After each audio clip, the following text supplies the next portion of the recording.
Welcome everybody to Nerd News Live. I'm your host, Hunter Chambliss, and I am so glad to be joining you guys today with some big movie news. We have three big topics to discuss with you guys. We'll try not to be here that long, but we're going to have a great time.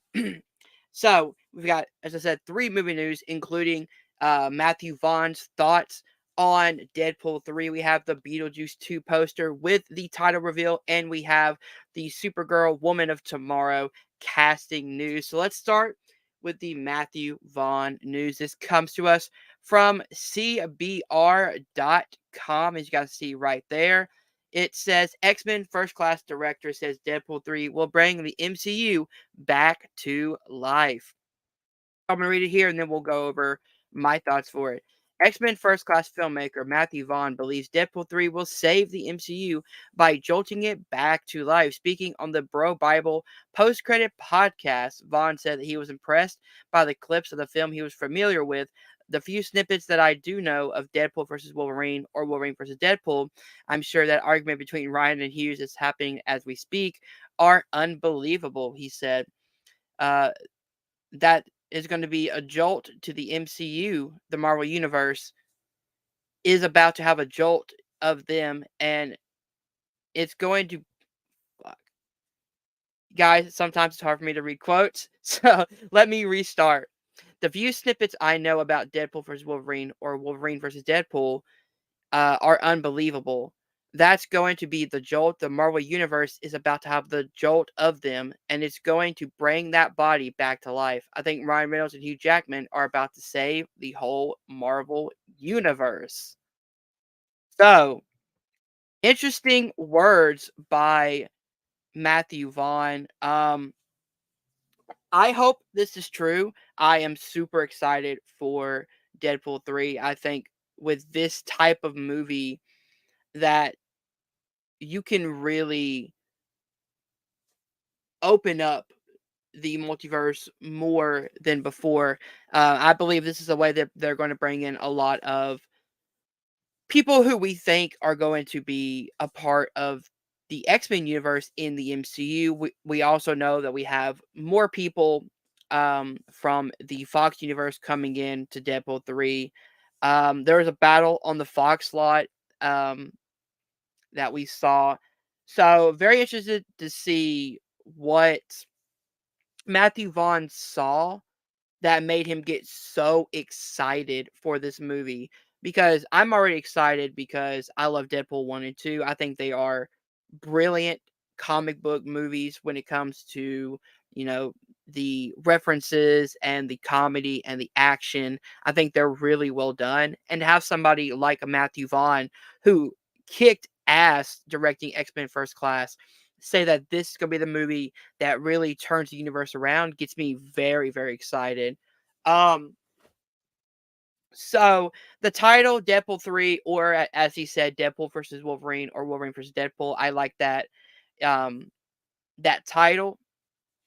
Um, so yeah, I mean, really can't like this is not a lot to go on, but just to see that someone like a Matthew Vaughn is so hyped for Deadpool 3 gets me as a fan even more excited. So, what do you guys think of Matthew Vaughn's um, predictions on Deadpool 3 saving the Marvel Universe? So, let's move on to our next topic. Let me go ahead and bring that up.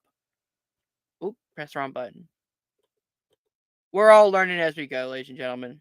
I'm about to share the screen because we have a Beetlejuice 2 poster alongside the title.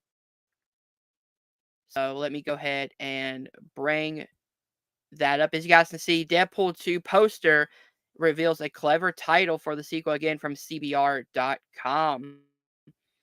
So let's go ahead and read it. On February 1st, which is today, Warner Brothers Pictures released a new poster for the upcoming Beetlejuice sequel via their X account with the caption, I dare you to say it again. The new poster includes the official release date, September 6, 2024, as well as the film's official title, Beetlejuice, Beetlejuice.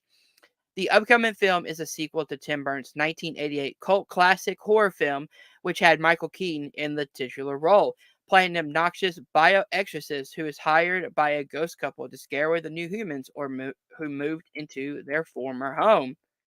So there is the poster. Let's see if we can click on it. That just takes us back there.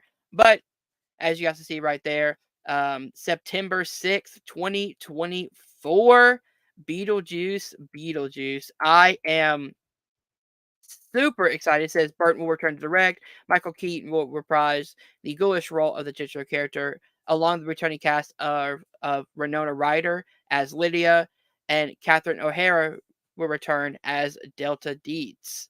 So, and of course, Jenna Ortega and Willem Dafoe have been added to the cast as well. So let me go ahead and stop sharing.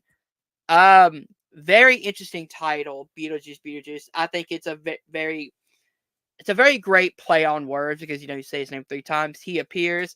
This is two times. Maybe if we get a third one, it'll be Beetlejuice, and then it's showtime, ladies and gentlemen.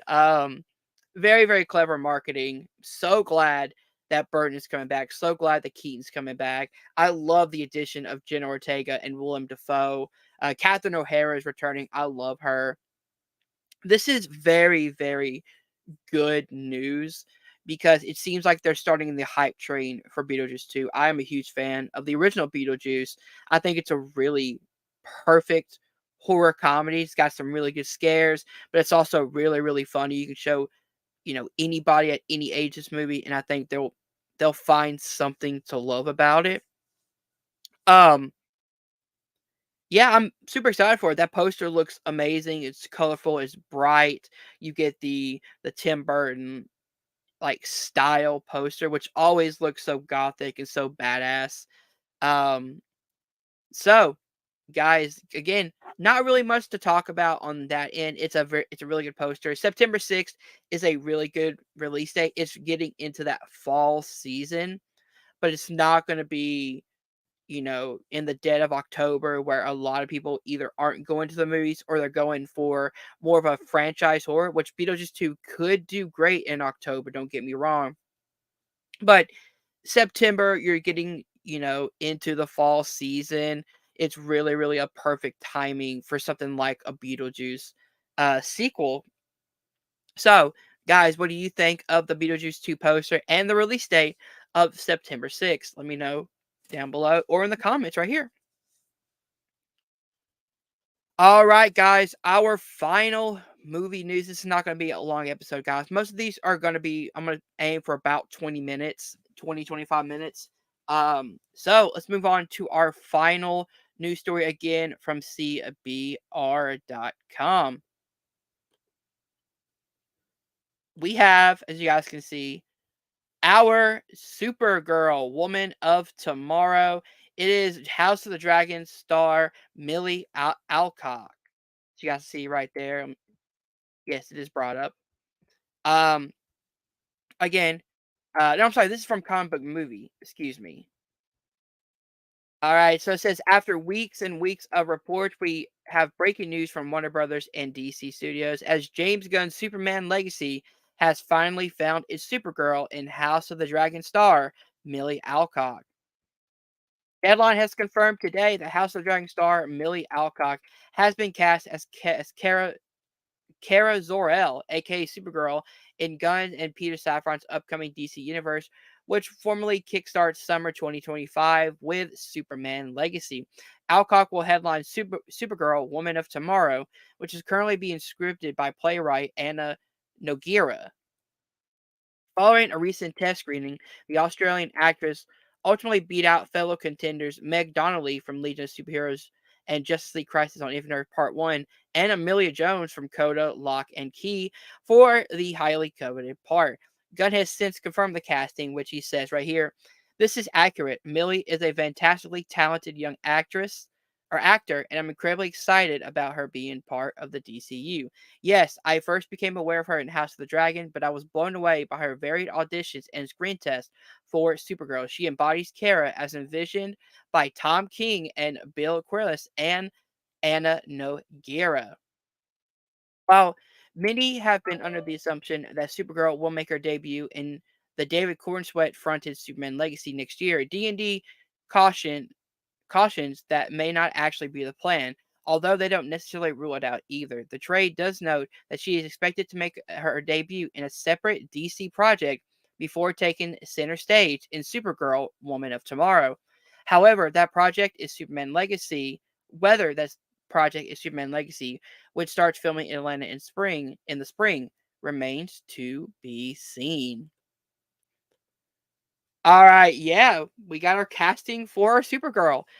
Millie Alcock. I think this is a fantastic casting. James Gunn is amazing at seeing somebody and casting them in these type of roles.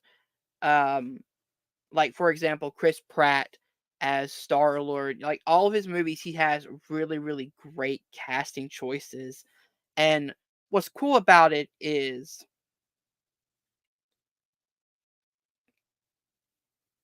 oh, I'm sorry. I had to look down for just a second. And what's cool about this casting is it's somebody young. It's somebody who, yes, we have gotten a small taste of in House of the Dragon. She was fantastic in House of the Dragon, by the way. One of the standout performers for me. Um, but this is somebody new and somebody that this role could, shoot her into superstardom. And I love that James Gunn really goes with either unknown or kind of young up and coming actors, especially David Cornsweet for Clark Kent Superman. I think that was a really really great casting choice, because he can work his way up. He can be somebody that younger generations latch on to. And I feel the same for Millie. I think she is a strong, strong actress and somebody who can really grow into the character. And especially if the young girls see this, she's someone who they can look up to, and that's really really cool. So I am super super excited to see what comes out of James Gunn's new DC universe. His casting so far has been incredible. um so yeah, I mean, interesting to see what DC project she will be a part of first. The obvious choice is Superman Legacy, which does start shooting in the springtime. um but it could be something else. Like, we have no idea yet. But my bet would be Superman Legacy. That just makes the most sense. And then you bounce that off into her solo movie. I'm interested to see what the story is going to be about. I know it's based off the comic of the same name, Supergirl Woman of Tomorrow.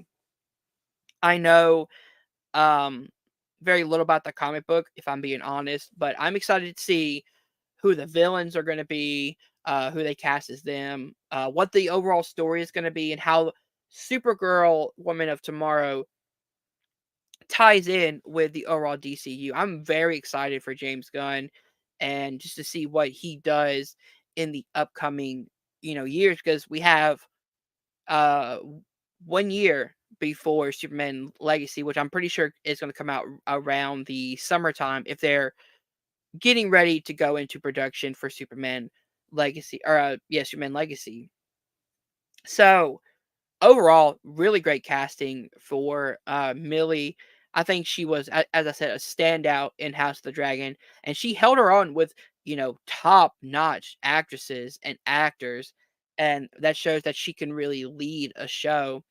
So I'm very excited to see what will happen overall for the DCU, and I'm getting very excited for comic movies again, which is very very great to see because last year I there was some good ones that I liked. I really enjoyed Blue Beetle. I didn't mind the Marvels as much as some people did, but I did definitely have its problems. Hopefully if we start going this route of giving us great comic book movies, then we can start getting back to 2018, 2019, where the comic book movie genre was on a roll and we kept getting great, better and better movies, because 2023 was a really tough year in the the comic book genre when it comes to movies. So hopefully we can kind of get out of this rut and we can start seeing, more and more great movies. And I think with James Gunn over at DC and what Marvel is doing with their TV shows, hopefully we can start going that route and get people more excited for comic book movies again. So guys, yeah, I mean that's all of the movie news that I wanted to discuss today. If you guys don't have any questions, if you guys don't have any comments, we will kind of end early, probably end in about 2 or 3 minutes. Um, but I'm gonna try to do this once a day for um the month of February, just to see if I can get some traction rolling. Um, so if you guys do enjoy these live streams, um, please let me know if you guys would want to watch this. Let me know what I can do to improve the overall quality of these live streams. Um, yeah, just let me know everything about that. I do want to branch off and talk about stuff, more than just comic movie news. I want to talk about stuff in Hollywood. I want to talk about maybe some pro wrestling stuff on one of these. A lot of stuff there we can discuss. This is not just going to be, for comic book movies. This is going to be for what my loves are, my passions are, which are, comic book movies, nerd entertainment, and pro wrestling. So if any of that does interest you guys, please let me know down below. Also, if you guys want to send me some news articles or let me know if there's any topics that you guys want to hear me discuss, please again message me on Facebook, on Twitter, in the comments below in the live streams. Just let me know if there's anything that you guys want to talk about, and we can talk about it. All right, guys. So thank you so much for joining us on the first episode of Nerd News Live. I have been your host, Hunter Chambliss, and I will see you guys tomorrow. Thank you guys for joining me. I'll see you guys soon. Peace.